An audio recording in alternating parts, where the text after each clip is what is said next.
Joshua Hale, Big Shoulders Fund, President and CEO. Big Shoulders is a Chicago nonprofit that was founded back in 1986. And the original rallying cry was, how do we educate the future workforce of Chicago? And so today that means working with a network of 75 Big Shoulder Fund schools in Chicago's inner city. And we focus on keeping those schools open so they're community-based organizations and under-resourced communities. And the 20,000 children that attend those schools on an annual basis, we try to make sure that the education is the best it could possibly be in the classroom, so investing in teachers and curriculum and data coaches, but also in thinking about how do we make sure that they have the out-of-classroom experiences that we want for any child to have, the experiences that prepare them to be a leader in the future. And so everything from after-school programming to summer enrichment programs to museums to a camp we run in Wyoming that's focused on STEM. So it's a wide-ranging things, but it's really about educating the future workforce of Chicago, the very people who will be our neighbors here in the future. So challenges, I think that in a good way. I mean, certainly there's always a macro issues around the economy and everything else, but I think for us, it's really we're expanding our program. Big Shoulders has been given a $16 million gift to extend our program to Northwest Indiana, and that'll increase the number of children we're serving by another 7,000 to 10,000. And when I think about the impact of these schools and the communities and what happens when civic and business leaders get involved in these schools and the lives of these children that help them as mentors and tutors where their lives go, I'm hopeful that as we expand in Northwest Indiana, that these children, that really the challenges of that region are significant, as a lot of industry has left. And so I am encouraged by it, but certainly it's a huge challenge, and at the same time very nervous about all the challenges that come with that. But we got a great team and an investor that really wants to make a difference here. So while it's a challenge that we embrace and are very excited about. When I think about what our organization, I think it's really about the people.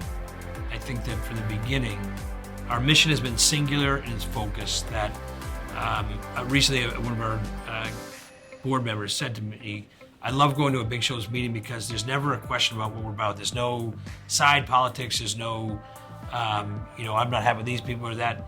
It's about what's best decision for the children we want to serve. And from the very get-go, the founders, the executive committee, the board, our team at Big Shoulders Fund that are out there, the principals, we work with the teachers, and really the parents and the children. It's always about what's the best decision for children. I think that we have, there's something that I find unique about it, and all the organizations I've worked with, it's a singular focus. And everything else falls to the side. And that's, I think, a differentiating factor of having mission-driven, focused people.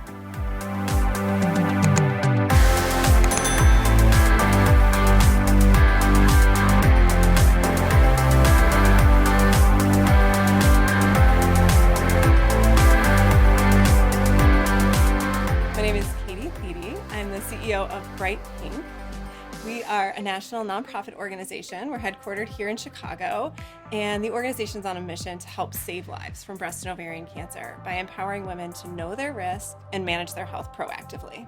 So as an organization that has a tremendous aspiration for growth, in order for us to really fulfill our mission of scaling the impact that the organization can have, one of the greatest challenges that we're facing in 2020 is to grow and diversify our team.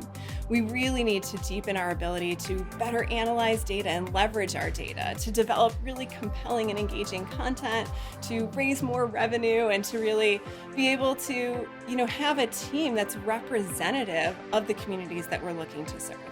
So some of the best business advice I've ever given is to focus, because if you try to accomplish everything, you'll end up accomplishing nothing.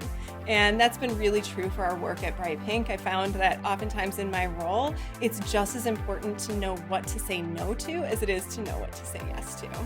I try to really be an evangelist for strategy. And what I mean by that is, having a really well-defined strategy that you've built in partnership with other stakeholders, definitely not building it in a silo, but once that strategy is in place and once you've built alignment, to really come back to it every single day, every week, every month, and to be effectively communicating that strategy and reminding your stakeholders, those people who help to build it with you and those folks that you're inviting to join your organization or to join your movement, to really embrace that strategy as well. Because at the end of the day, if you're focused on the strategy, it's going to drive the kind of impact that you're looking to achieve. So as a CEO, I feel like recruitment is a huge part of my job. I'm sort of always looking for top talent, especially because we're a growing organization. But we've spent a lot of time over the last couple of years really investing in strengthening our hiring processes. So the hiring process is actually fairly robust. We spend time early on doing some pretty substantial phone screens with candidates after they've responded to some questions.